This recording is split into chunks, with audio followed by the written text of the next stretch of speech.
प्यारे विद्यार्थियों, good morning. आज हम सब पाठ्य पुस्तक को प्रारंभ करते हुए पंचमय पाठ है वाक्यली नामक पाठ पढ़ेंगे। वाक्यली का तात्पर्य पहेली है। पहेली क्या होती है? तो पहेलियाँ के बारे में हम सब जानते हैं। पहेली एक मनोरंजन का साधन भी माना जाता है और एक प्राचीन विधा भी मानी जाती है जो हमारे ज्ञान को भी विकसित करती है, बढ़ाती है। तो हमारे पाठ्य पुस्तक में वाक्यली अर्थात पहेली से संबंधित पाठ है जिसके बारे में आज हम पढ़ेंगे। पहेली दो प्रकार की होती है।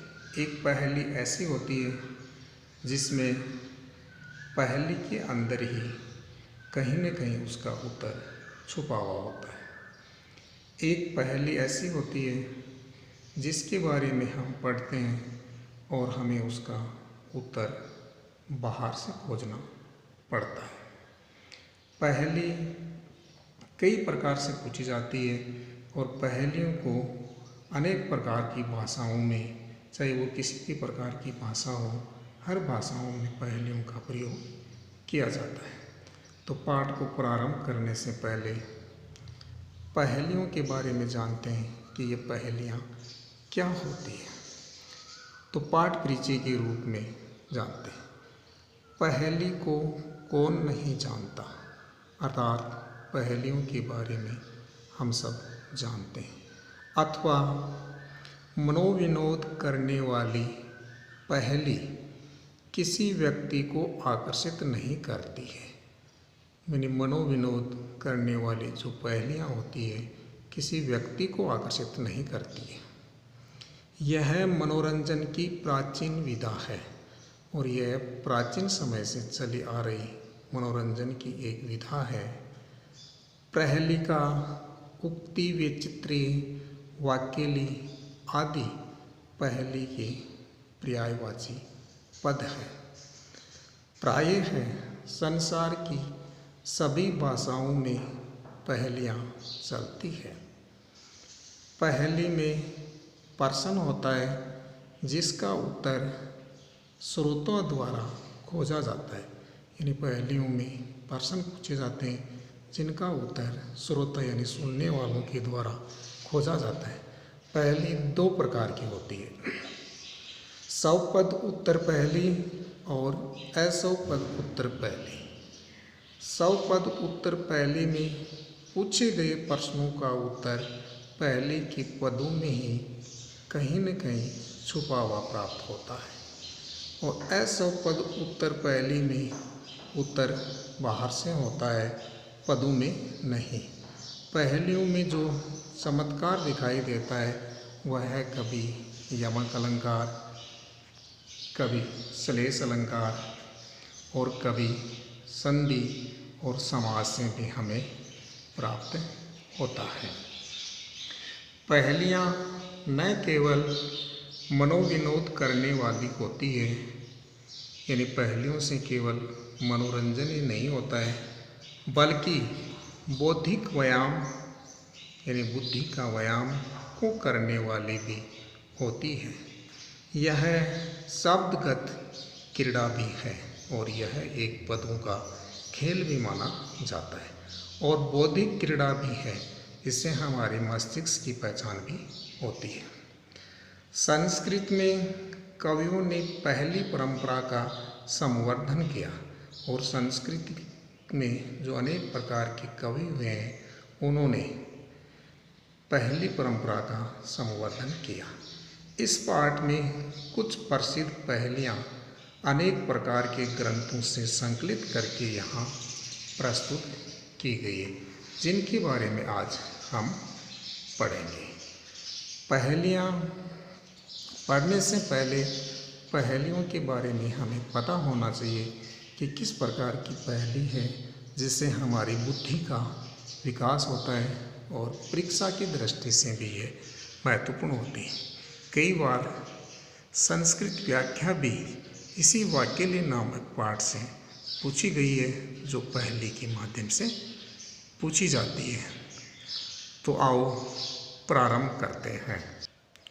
तो सबसे पहले पहेली को प्रारंभ करते हैं, जो हमारी पाठ्य पुस्तक में निहित है।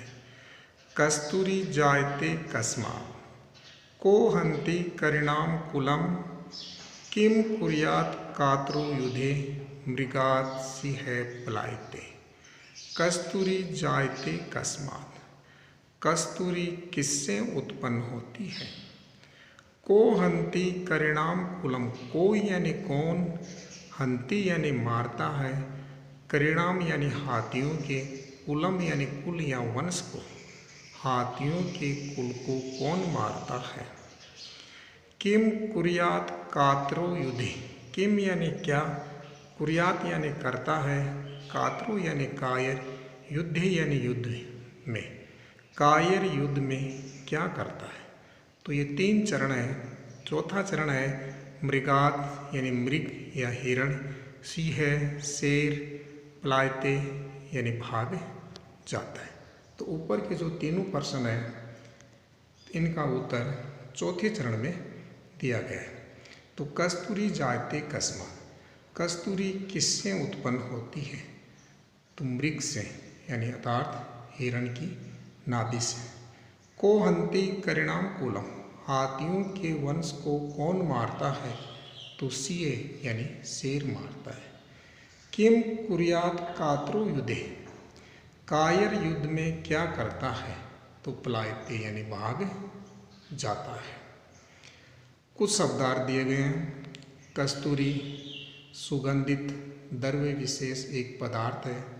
कस्मात् कहाँ से, जायते उत्पन्न होता है, करिणाम कुलम हाथियों का कुल या वंश, कात्र है कायर, पलायते भाग जाता है। इसका हिंदी अर्थ इस प्रकार से हमें लिखना होता है। प्रस्तुत पहेली के 3 चरणों में 3 प्रश्न है, जिनका उत्तर चतुर्थ चरण में दिया गया है। यानी इस पहेली में 3 चरणों में प्रश्न पूछे गए हैं और अंतिम जो चरण है, चतुर्थ चरण, उसमें उसका उत्तर दिया गया है। एक तरफ प्रश्न लिखे गए, उसके बाद में उत्तर दिया गया है। तो पहला है कस्तूरी किससे उत्पन्न होती है। तो मृग से अर्थात हिरण से। हाथियों के कुल को कौन मारता है, यानी हाथियों का जो वंश है उनको कौन मारता है। तो सिंह यानी शेर मारता है।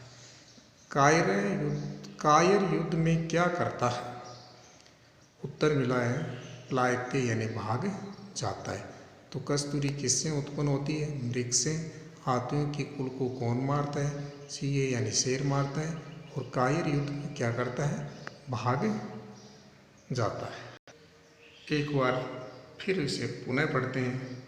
कस्तूरी जायते कस्मात् को हन्ति करिणाम कुलम किम कुर्यात् कातरो युधे मृगात् सिंह पलायते। कस्तूरी जायते कस्मात्, कस्तूरी किससे उत्पन्न होती है। तो मृगात् यानी मृग से। को हन्ति करिणाम कुलम, हाथियों के वंश को कौन मारता है। तो सिंह यानी शेर मारता है। किम कुर्यात् कातरो युधे, कायर युद्ध में क्या करता है। पलायते यानी भाग जाता है। फिर उसका कुछ शब्दार्थ के रूप में कस्तूरी सुगंधित एक द्रव्य विशेष पदार्थ माना गया है। कस्मात् यानी कहाँ से, जायते यानी उत्पन्न होता है, करिणाम कुलम यानी हाथियों का कुल, कात्र यानी कायर, पलायते यानी भाग जाता है। फिर इसका हिंदी अर्थ लिखा गया है कि प्रस्तुत पहेली के 3 चरणों में 3 प्रश्न पूछे गए और अंतिम चतुर्थ चरण में इन तीनों प्रश्नों का उत्तर दिया गया है। एक तरफ प्रश्न लिखे गए और दूसरी तरफ इन प्रश्नों के द्वारा अंतिम चरण के माध्यम से उत्तर दिया गया है। तो कस्तूरी किससे उत्पन्न होती है। तो मृग से, अर्थात कहा जाता है हिरण की नाभि से प्राप्त होती है। हाथियों के कुल को कौन मारता है? तो हाथियों के कुल को सिंह या शेर मारता है। कायर युद्ध में क्या करता है? तो कायर युद्ध में भाग जाता है। तो पहली इस प्रकार से थी, शायद समझ में आ गई होगी। अब पढ़ते हैं दूसरी पहली का या पहली। भोजन अन्ते च किम पेयम जयन्ते कस्य वे सुतः कथम विष्णु पदम प्रोक्तम तक्रम शक्रस्य दुर्लभम। भोजन अन्ते, भोजन के अंत में, किम यानी क्या, पेयम यानी पीना चाहिए। भोजन के अंत में क्या पीना चाहिए। जयन्ते कस्य वे सुतः, जयंत यानी जयंत, कस्य यानी किसका, सुत यानी पुत्र, जयंत किसका पुत्र है। कथम विष्णु पदम प्रोक्तम, कथम यानी कैसे, विष्णु पदम यानी विष्णु के पद को, प्रोक्तम यानी कहा गया है, विष्णु के पद को कैसे कहा गया है। तक्रम छाछ, शक्र से इंद्र का, दुर्लभम कठिन।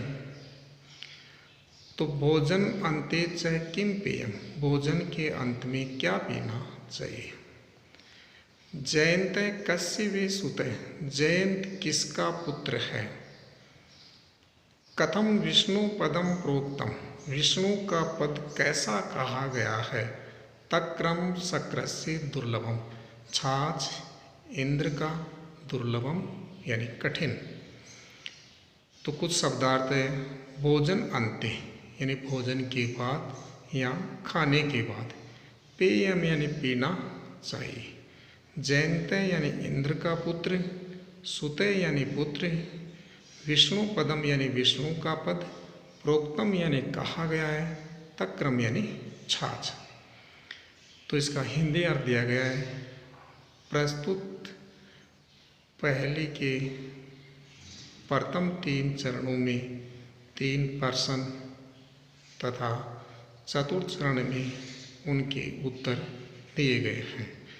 भोजन के अंत में क्या पीना चाहिए। तो भोजन के अंत में छाछ पीनी चाहिए। जयंत किसका पुत्र है। तो जयंत इंद्र का पुत्र है।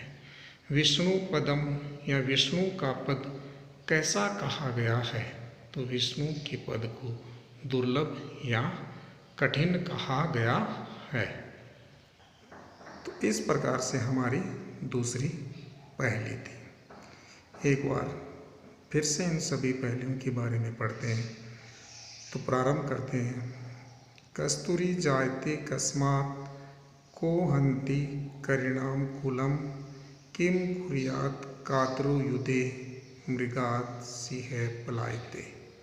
कस्तूरी यानी कस्तूरी, जायते यानी उत्पन्न होती है, कस्मात् यानी किससे, को यानी कौन, हन्ति यानी मारता है, कृणाम कूलम यानी हाथियों के कुल को, किम यानी क्या, कुर्यात यानी करता है, कातरो यानी कायर, युद्धे यानी युद्ध में, मृगात यानी मृग, सिंह यानी शेर, पलायते यानी भाग जाता है। तो ये पहली है जिसका कुछ कठिन शब्दार्थों के रूप में भी लिखा गया है। कस्तूरी एक सुगंधित द्रव्य विशेष पदार्थ होता है। कस्मात यानी कहाँ से, जायते यानी उत्पन्न होती है, करिणाम कुलम यानी हाथियों का कुल, कातरे यानी कायर, पलायते यानी भाग जाता है। फिर लिखा गया है हिंदी अर्थ के रूप में कि प्रस्तुत पहली के 3 चरणों में 3 प्रश्न है जिनका उत्तर चतुर्थ चरण में दिया गया है। पहला था कस्तूरी जायते कस्मात्, कस्तूरी किससे उत्पन्न होती है। तो चतुर्थ चरण में पहला लिखा गया मृगात यानी मृग से, अर्थात हिरण की नाभि से। हाथियों के कुल को कौन मारता है। को हन्ति करिणाम कूलम। तो चतुर्थ चरण में लिखा हुआ है सिंह यानी शेर। किम कुर्यात कातरो युधे, कायर युद्ध में क्या करता है। चतुर्थ चरण के अंत में लिखा है पलायते यानी भाग जाता है। तो कस्तूरी जायते कस्मात् को हन्ति करिणाम कुलम किम कुर्यात् कातरु युद्धे मृगात् सिंह पलायते। तो शब्दार्थ के रूप में कस्तूरी एक सुगंधित द्रव्य विशेष पदार्थ के रूप में माना गया है। कस्मात् यानी कहाँ से, जायते यानी उत्पन्न होती है, करिणाम कुलम यानी हाथियों का कुल, कातरे यानी कायर, पलायते यानी भाग जाता है। तो इस पहेली में 4 चरण दिए गए हैं। इनमें से ऊपर 3 चरणों में प्रश्न पूछे गए हैं और जो चौथा चरण है उसमें ऊपर वाले तीनों प्रश्नों के उत्तर दिए गए। पहला है कस्तूरी किससे उत्पन्न होती है। तो मृग से अर्थात हिरण की नाभि से। हाथियों के कुल को कौन मारता है। तो हाथियों के कुल को शेर मारता है। कायर युद्ध में क्या करता है। कायर युद्ध में पलायन कर जाता है या भाग जाता है। दूसरी पहेली थी भोजन अंत्य। तो भोजन प्लस अंत्य बराबर दीर्घ संधि च किम पेयम। तो भोजन अंत्य च किम पेयम जयन्ते कस्य विसुतः कथम विष्णु पदम प्रोक्तम तक्रम शक्रस्य दुर्लभम। भोजन अंत्य यानी भोजन के अंत में, किम यानी क्या, चय यानी और, पेयम यानी पीना चाहिए। जयंत यानी जयंत, कस्य यानी किसका, सुत यानी पुत्र, कथम यानी कैसे, विष्णु पदम यानी विष्णु का पद, प्रोक्तम यानी कहा गया है, तक्रम छाछ, शक्र से इंद्र का, दुर्लभम कठिन। तो भोजन अंते च किम पेयम जयन्ते कस्य विसुतः कथम विष्णु पदम प्रोक्तम तक्रम शक्र से दुर्लभम। फिर शब्दार्थ दिए गए हैं भोजन अंते यानी भोजन के अंत में या खाने के बाद में, पेयम यानी पीना चाहिए, जयंत इंद्र का पुत्र, सुतः है पुत्र, विष्णु पदम विष्णु का पद, प्रोक्तम कहा गया है, तक्रम छाछ, दुर्लभम कठिन, शक्र से इंद्र का। तो हिंदी अर्थ में प्रस्तुत पहले के प्रथम 3 चरणों में 3 प्रश्न तथा चतुर्थ चरण में इन तीनों प्रश्नों के उत्तर दिए गए हैं। पहला है भोजन अंते च किम पेयम, भोजन के अंत में क्या पीना चाहिए। तो भोजन के अंत में तक्रम यानी छाछ पीनी चाहिए। जयंत कस्य वे सुतः, जयंत किसका पुत्र है, यानी जयंत किसका पुत्र है। तो शक्र से यानी जयंत इंद्र का पुत्र है। कथम विष्णु पदम प्रोक्तम, विष्णु का पद कैसा कहा गया है, यानी भगवान विष्णु के पद को कैसा कहा गया है। तो अंतिम आंसर है दुर्लभम कठिन कहा गया है। तो ये 2 पहलुओं को आपको अच्छी तरह से याद करना है। पहली थी कस्तूरी जायते कस्मात् को हन्ति करिणाम कुलम किम कुर्यात् कातरु युद्धे मृगात् सिंह पलायते। 3 चरणों में प्रश्न पूछा गया है, अंतिम चरण में उत्तर दिया गया है। कस्तूरी किससे उत्पन्न होती है, मृग से। हाथियों के कुल को कौन मारता है, शेर मारता है। कायर युद्ध में क्या करता है, भाग जाता है। भोजन अंते च किम पेयम जयन्ते कस्य विसुतः कथम विष्णु पदम प्रोक्तम तक्रम शक्रस्य दुर्लभम। भोजन के अंत में क्या पीना चाहिए, अर्थात भोजन के अंत में हमेशा छाछ को पीना चाहिए। जयंत किसका पुत्र है, यानी जयंत किसका पुत्र कहा गया है। तो जयंत इंद्र का पुत्र है। विष्णु का पद कैसा कहा गया है। तो विष्णु के पद को दुर्लभ या कठिन कहा गया है। तो ये दोनों पहेलियाँ याद करनी है। धन्यवाद।